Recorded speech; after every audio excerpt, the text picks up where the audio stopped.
Alors salut à tous, on va faire un zoom sur la propriété Z-index en CSS dans cette vidéo. C'est une propriété qui permet de créer des couches et donc de placer des éléments les uns au-dessus des autres, des éléments qu'on va positionner d'abord. Donc vous avez la newsletter en description si vous voulez rejoindre la communauté, je vous l'ai mis dans la description, sinon on va pouvoir passer à la vidéo. Donc ici on a 4 rectangles, premier, second, troisième, quatrième, donc le code pas très compliqué. On a juste ici 4 divs, j'espère que c'est assez zoomé pour ceux qui sont sur portable, n'hésitez pas à me le dire sinon. Et donc ici on a un body, on a enlevé le margin padding, chaque div va avoir une hauteur, une largeur. Ici le display flex c'est juste pour centrer le texte à l'intérieur, hein. Justify content et align items. Et voilà, sinon on va avoir une couleur pour chaque élément. Donc quand on place des éléments en CSS de base comme ça, qu'on ne va pas changer leur position, ils sont en position statique. Et donc ils se placent dans l'ordre qu'on les a mis en CSS. Premier, second, troisième, quatrième. Hop, premier, second, troisième, quatrième. Ok. Comment on pourrait créer une couche au-dessus pour venir déjà de base mettre des éléments au-dessus? On peut le faire de base sans utiliser la propriété Z-index si on a juste envie d'une seule couche. Regardez ici, je suis sur le quatrième. Hop, la quatrième div, je lui mets une position absolute, et ensuite je vais lui mettre un top 0 pour la mettre tout en haut. Hop, et vous voyez qu'elle est venue se placer au-dessus de notre première div ici, qui est placée en position statique. Et donc dès qu'on va positionner un élément, donc ça peut être position absolute, relative, fixed, eh bien ça va venir créer une couche au-dessus des autres. D'accord? Donc là on est sur une première couche et une seconde couche avec les éléments positionnés. Ok, très bien.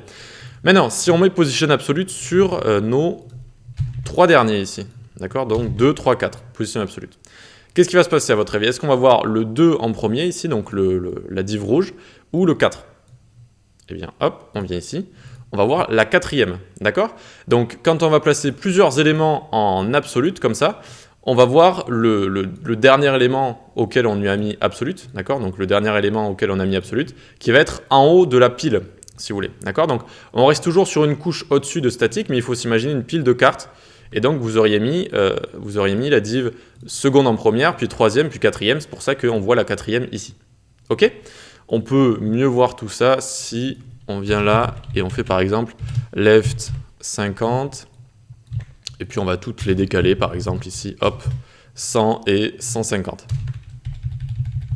Hop et hop. Ok, donc maintenant on va bien voir le décalage entre les différentes cartes de la pile, il faut s'imaginer, de nos trois divs qui sont en absolute ici. Ok.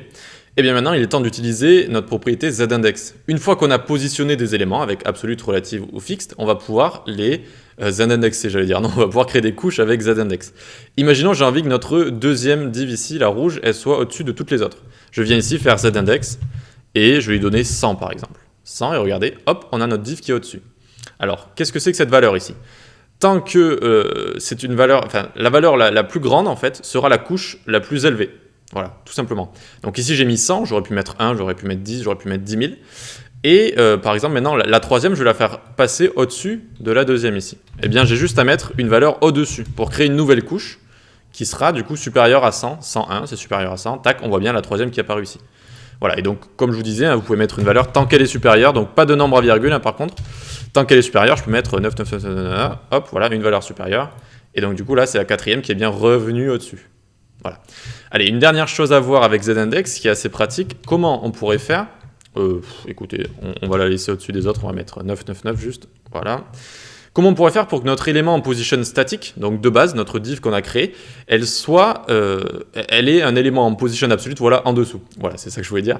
Comment un élément positionné peut aller en dessous d'un élément en position statique, de base, qu'on a placé de base. Comment on peut le faire aller en dessous de notre div violette ici? Eh bien, on va venir ici, par exemple, mettre Z-index -1. Ok, Z-index -1, tac.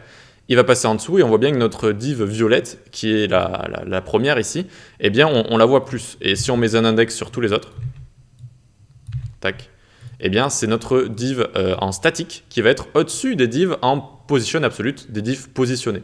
Voilà. Ok, ben voilà, maintenant vous savez utiliser cette propriété Z-index qu'on utilise avec les éléments qui sont positionnés, position absolute, relative et fixed pour faire des couches comme ça, pour afficher seulement ce qu'on a envie d'afficher ou pas, pour faire des animations, etc. C'est toujours très pratique.